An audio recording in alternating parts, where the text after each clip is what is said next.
చివరిదాకా ఈ వీడియో అయితే చూసి, నా ఛానెల్‌కి కొత్తగా వస్తే లైక్ చేసి, షేర్ చేసి, సబ్స్క్రైబ్ చేసుకోండి. అలాగే పక్కనున్న బెల్ సింబల్ కూడా నొక్కండి. 2000కి దగ్గరలో ఉన్నాం. So, we are gonna hit 2000 very fast and sooner with your support. Welcome to the review of Brahmanandam. Starring Brahmanandam garu, Raja Gautam and Vennela Kishore. మరీ బాగుంది అని చెప్పను. అలాగే మరీ దరిద్రంగా ఉందని చెప్పలేను. రీసెంట్ టైమ్స్‌లో వచ్చిన మూవీస్‌లో Brahmanandam is a good movie guys. Trailer or teaser చూసి లవ్ స్టోరీ ఊహించలే. కానీ సినిమా చూస్తున్నప్పుడు ఒక లవ్ స్టోరీ బయటకొచ్చింది.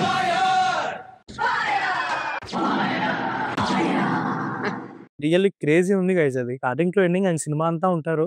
బ్రహ్మానందం గారిని రాజా గౌతమ్ గారు కూడా డామినేట్ చేశారు కొన్ని కొన్ని సీన్స్‌లో. కథ విషయానికొస్తే మన హీరో ఒక థియేటర్ ఆర్టిస్ట్. అయితే ఆయనకున్న డ్రీమ్స్‌ని ఫుల్‌ఫిల్ చేసుకోవడానికి ఒక ఛాన్స్ అయితే వస్తుంది. ఛాన్స్ వల్ల వచ్చిన ప్రాబ్లమ్ ఏంటి? ఆ ప్రాబ్లమ్‌ని ఎలా సాల్వ్ చేసుకున్నాడు? చివరికి ఏం జరిగిందని తెలియాలంటే మీరు ఈ మూవీని అయితే చూడాలి గైస్. టైర్ 2 సినిమాల్లో ఇదొక హిట్ మూవీగా డిక్లేర్ చేయొచ్చు. Apart from some floss and logic miss అవన్నీ బట్ ఏ మూవీకి ఉండవు చెప్పండి. ఈ మూవీలో రాజా గౌతమ్ గారు అండ్ బ్రహ్మానందం గారి కాంబినేషన్స్ చాలా బాగున్నాయి గైస్. నిజంగా చాలా బాగా రాశాడు డైరెక్టర్. వెన్నెల కిషోర్ గారి కామెడీ కూడా బానే ఉంది. వన్ లైనర్స్ బానే పేలే గానీ ఆయన కొంచెం ఇంకొంచెం కామెడీ యూజ్ చేసుకుంటే బాగుండేది అని అనిపించింది నాకు. క్లైమాక్స్‌లోకొచ్చేసరికి ఆ లవ్ స్టోరీ ఎలా ఇదయింది.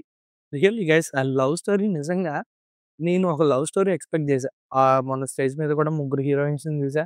So, okay. ఏదో లవ్ స్టోరీ ఉంటది అనుకున్నాం. మన హీరోస్ అని ఎక్స్‌పెక్ట్ చేసి ఎళ్తే కానీ really it's a crazy taught by the director. Positives and negatives విషయానికి వస్తే, పాజిటివ్స్ వచ్చి మన బ్రహ్మానందం గారు, రాజా గౌతమ్ అండ్ వెన్నెల కిషోర్ ముగ్గురు పాజిటివ్ గైస్.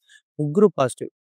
నెగెటివ్స్ విషయానికొస్తే అక్కడక్కడ ఎమోషన్స్ మిస్ అయ్యి, నెగెటివ్స్ వచ్చేసరికి అక్కడక్కడ ఎమోషన్స్ మిస్ అయినాయి గైస్. డీఓపీ కూడా చాలా బావుంది. ఆ ఇంటర్వెల్ ఎపిసోడ్‌తో చెప్పొచ్చు. ఈ సినిమా క్లాసిక్ హిట్ అని. ఇక పెర్ఫార్మన్సెస్ విషయానికొస్తే బ్రహ్మానందం గారు యాస్ యూజువల్ ఎరక్కొట్టేసారు. వెన్నెల కిషోర్ గారిని సరిగ్గా యుటిలైజ్ చేసుకోలేదనిపించింది. బట్ ఆయన ఉన్నన్ని ఫ్రేమ్స్ నవ్వుకుంటూనే ఉంటాం. ఓవరాల్‌గా ఈ మూవీ చూసాక నా ఒపీనియన్ ప్రకారం నేను ఈ మూవీకి ఇచ్చే రేటింగ్ అయితే 2.75 ఔట్ ఆఫ్ 5. ఫ్యామిలీతో కలిసి ఎంజాయ్ చేయొచ్చు. అలా అని ఏదో ఉంటుందని ఎక్స్‌పెక్టేషన్స్ పెట్టుకొని ఎళ్ళకండి. Zero expectations మూవీకెళ్ళండి. ఖచ్చితంగా మూవీ నచ్చుతుంది.